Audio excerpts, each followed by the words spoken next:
What's up YouTube? It's your boy Stunner, and I'm about to do a quick how-to about D-pads on PS3 controllers. A question came in and it was asked to me on my YouTube channel: how do you make the actual D-pad glow on your PS3 controller? So I'm going to show you how to do that. First thing you obviously need is a power source, then you're going to need an LED, and you're going to need a controller. So those are the three pieces that you need.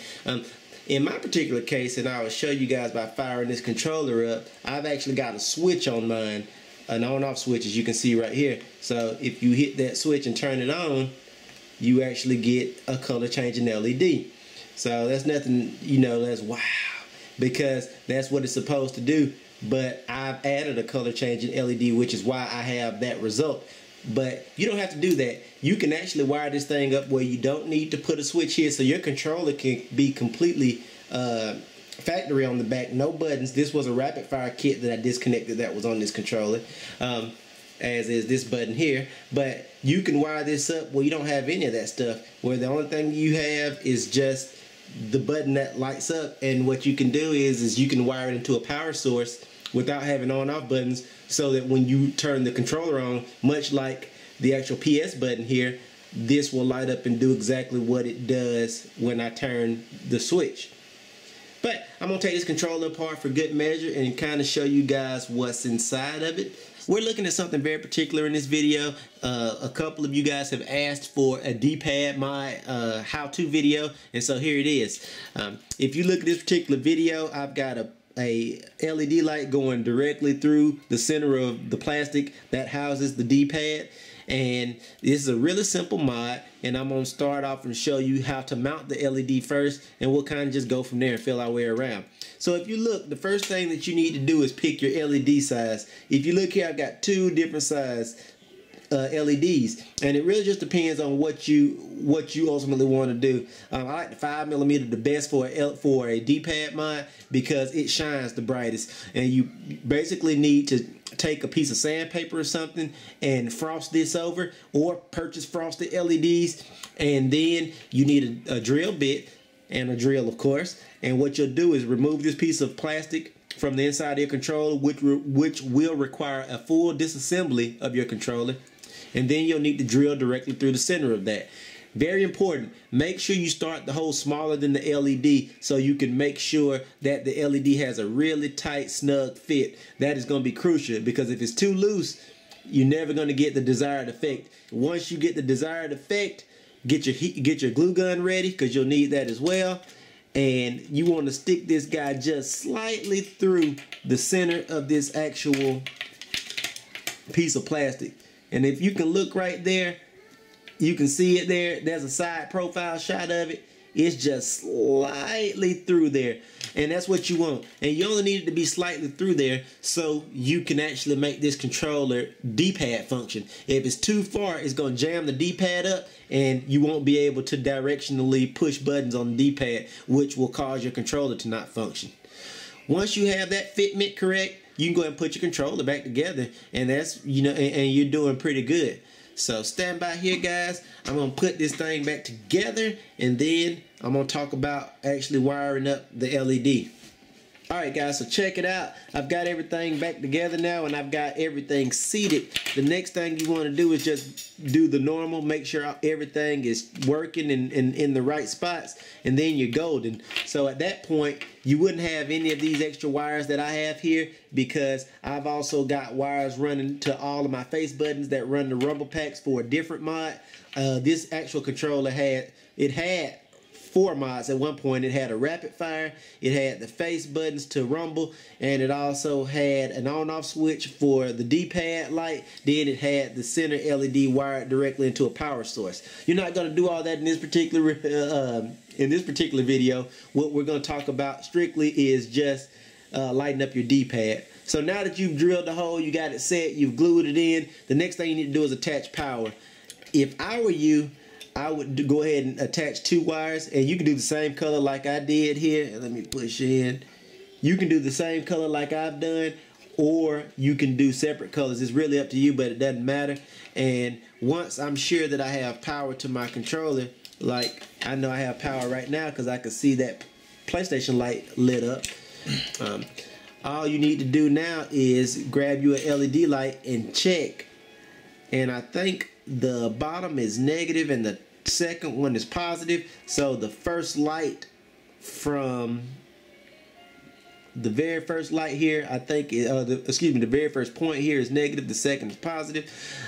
I just bent this LED so that the top leg is the longest leg, so I'm thinking that's my positive and that's my negative. I'm going to touch these 2 points to see if this thing comes on, and that needs to be a little closer. Take your time with this too, guys. This is like, it's not going to kill you to take your time to get what you need to get done. Yep, I'm right. You can see the light lighting up in my hand. So I got power for that. So if you wanted to, well, you can see that light in my hand, lighting those different colors, which is the same light, incidentally, that I have running to my D-pad right now. So if you wanted to, you could end this whole thing right now and run power.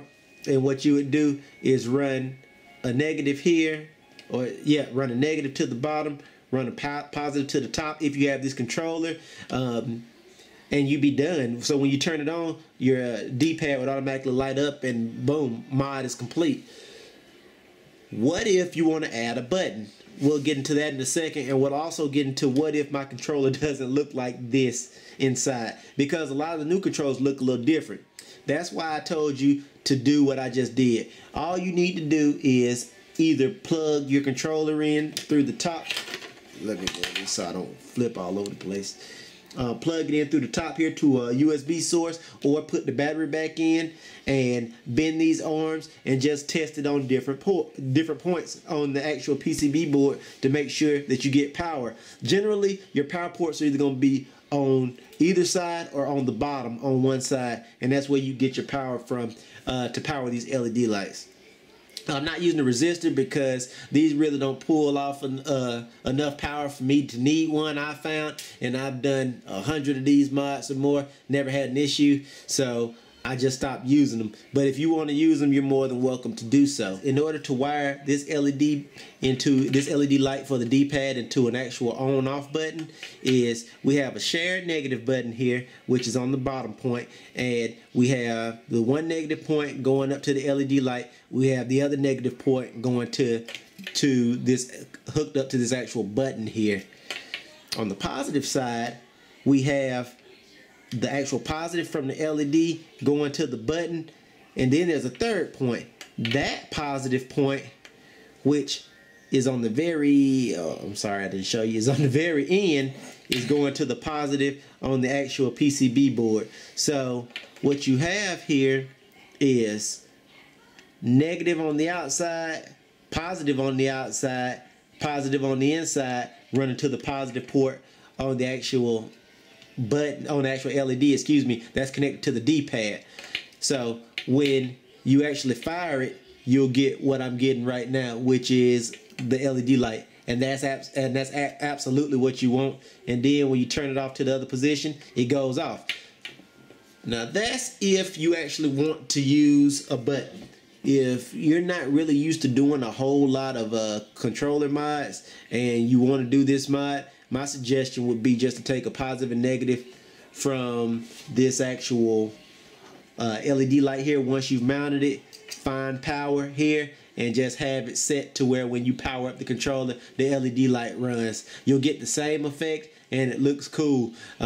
If you're pretty used to doing these kinds of mods and you want to mod the D-pad, and you want to do an on-off switch, I'm pretty sure Radio Shack finds them. The more I think about it, I think I pulled this actual button out of a fan I bought from the dollar store just to try this mod, because it was like Radio Shack. I wouldn't buy a Radio Shack or something like that. I was close by a dollar store, and I went in and got one of those cheap fans that have an up-down on-off switch, and I broke it down and stole the button out, and I'm pretty sure that's where I got this button from, and I just repurposed it in order to power this LED.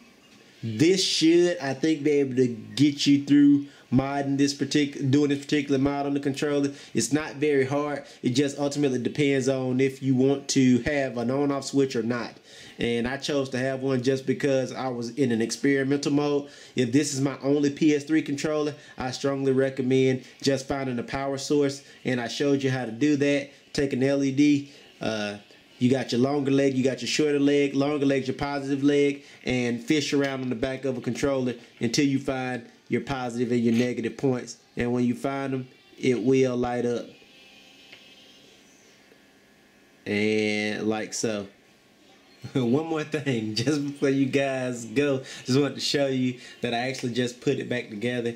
Everything seems to be working fine. The only thing that I have not done yet is add my actual trigger extenders, and voila, and it seems to be functioning like it's supposed to. So I'm gonna hit the lights, show you what it looks like in the darkness.